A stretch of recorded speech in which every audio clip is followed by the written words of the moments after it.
Bismillahirrahmanirrahim. Assalamualaikum warahmatullahi wabarakatuh. Sahabat Arajuan dimanapun kalian berada, semoga sahabat-sahabat selalu dalam keadaan sehat, dilancarkan segala urusannya, dan kita bersyukur kita masih dipertemukan sekalipun dalam kondisi maya. Kita berdiskusi hanya dalam bentuk komentar. 2 hari yang lalu mungkin saya tidak update ya soal konten terbaru, video terbaru. Di pembahasan kali ini, sahabat-sahabat sekalian, ada hal yang menarik untuk saya bahas, saya angkat di video kali ini, di konten kali ini, soal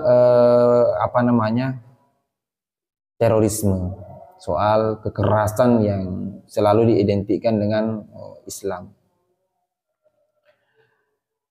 Beberapa waktu yang lalu, Gus Islah Bahrawi kemudian berhadapan-hadapan dengan Egy Sujana.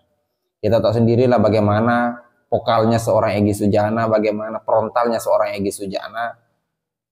Yang sebenarnya orang tua seperti Egy Sujana ini seharusnya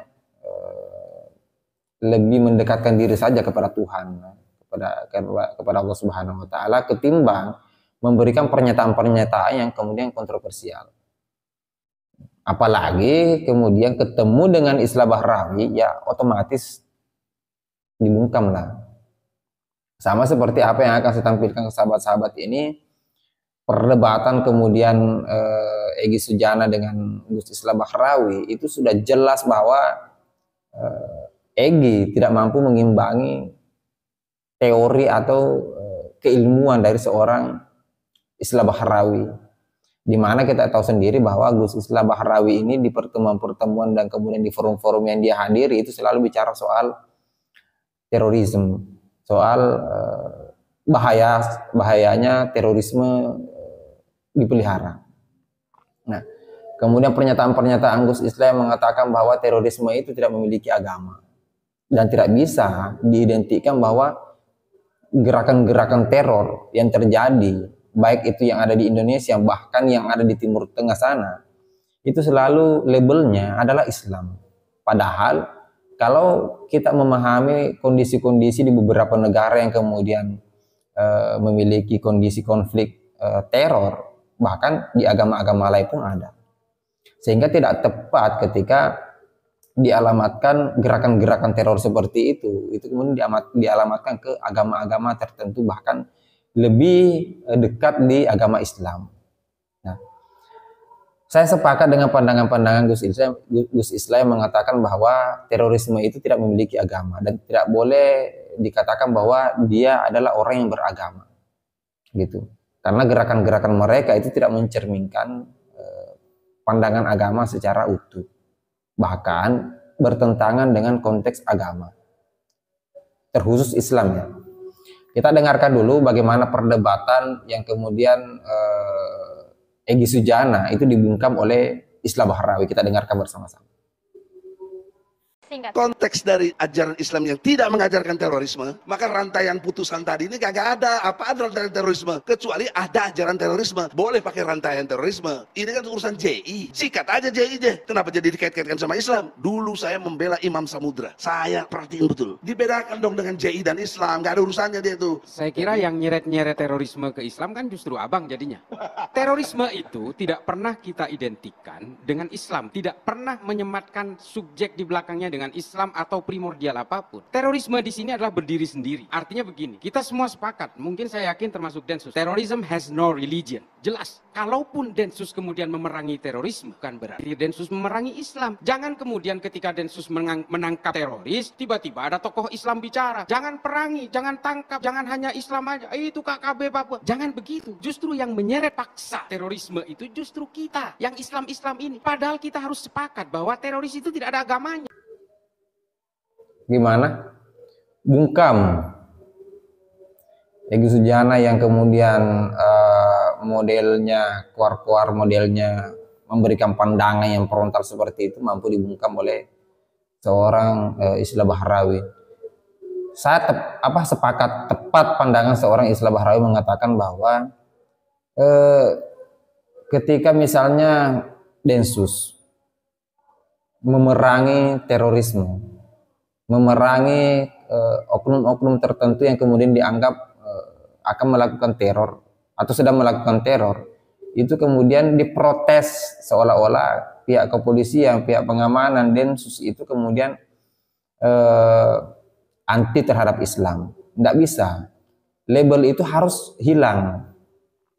Dan kita harus sepakat bahwa orang-orang yang kemudian memiliki kecenderungan untuk melaksanakan gerakan-gerakan teror seperti ini tidak bisa dilabeli Islam. Mereka terpisah dari Islam. Kenapa? Karena kita tahu sendiri. Di sini saya menyentuh Islamnya. Kenapa? Karena di perdebatan yang kemudian menyeret antara Egy Sujana dengan Islah Bahrawi itu konteksnya itu persoalan terorisme yang selalu dilekatkan dengan Islam. Sekalipun agama-agama lain pun saya yakin kondisinya tetap saya sama.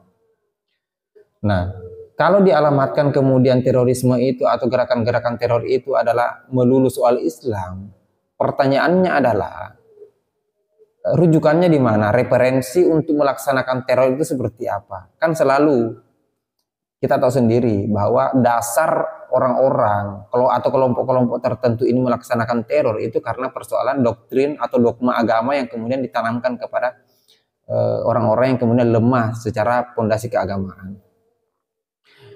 Ya, bunyi-bunyiannya adalah jihad. Sehingga mereka tidak sedikit dari orang-orang yang kemudian tercuci otaknya dan kemudian berani melakukan gerakan-gerakan ekstrim seperti itu, rela bom bunuh diri. Di gereja atau dimanapun itu, di tempat-tempat tertentu. Ya, peristiwa-peristiwa yang pernah terjadi di Indonesia lah. Nah, sehingga cenderungnya Islam akan dianggap sebagai agama yang dekat atau erat hubungannya dengan gerakan-gerakan kekerasan. Erat hubungannya dengan gerakan-gerakan teror. Padahal ini yang harus kita jaga, ini yang harus kita sama-sama mengatasi bahwa gerakan-gerakan teror seperti ini tidak bisa dikaitkan dengan Islam. Karena Islam, kita punya Al-Quran, kita punya hadis, ulama-ulama kita mengajarkan kita tentang akhlak yang baik. Bahwa segala sesuatu yang kita anggap salah itu harus diselesaikan dengan cara-cara yang baik. Bukan dengan cara kekerasan seperti itu. Dengan cara bom bunuh diri, dengan cara membunuh orang, dengan cara hal-hal yang sifatnya ekstrim seperti itu.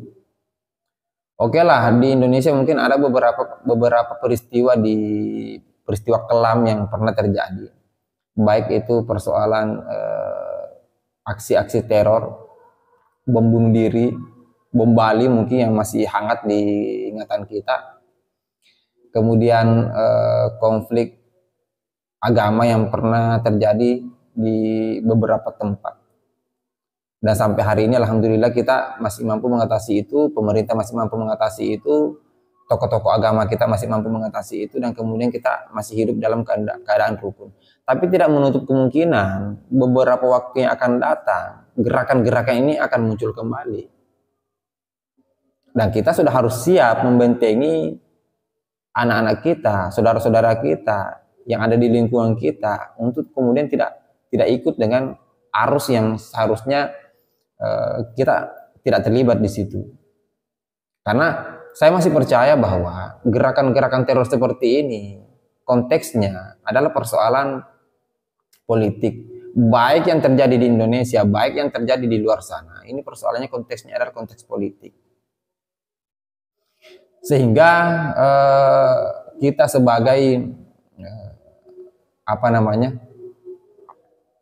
orang Islam yang ada di Nusantara, yang ada di Indonesia, yang terbiasa hidup berbeda, baik itu persoalan agamanya kita beda, baik itu persoalan budayanya kita beda, baik itu persoalan suku dan lain sebagainya kita beda, sehingga sangat rentan menurut saya untuk kita dipolarisasi, untuk kita dipecah-pecah. Nah, ini yang harus kita jaga, ini yang harus kita rawat baik-baik. Semoga orang-orang yang kemudian memiliki misi-misi khusus untuk menghancurkan bangsa kita itu tidak terjadi. Baik sahabat-sahabat sekalian, mungkin itu saja dulu. saya tetap meminta komentar-komentar sahabat-sahabat di kolom komentar. Silakan berkomentar apa pandangan kalian tentang terorisme, tentang gerakan-gerakan ekstrim, dan kita diskusikan itu sama-sama. Baik, mungkin itu akhir kata. Wallahul muwaffiq ila aqwamit thoriq. Assalamualaikum warahmatullahi wabarakatuh.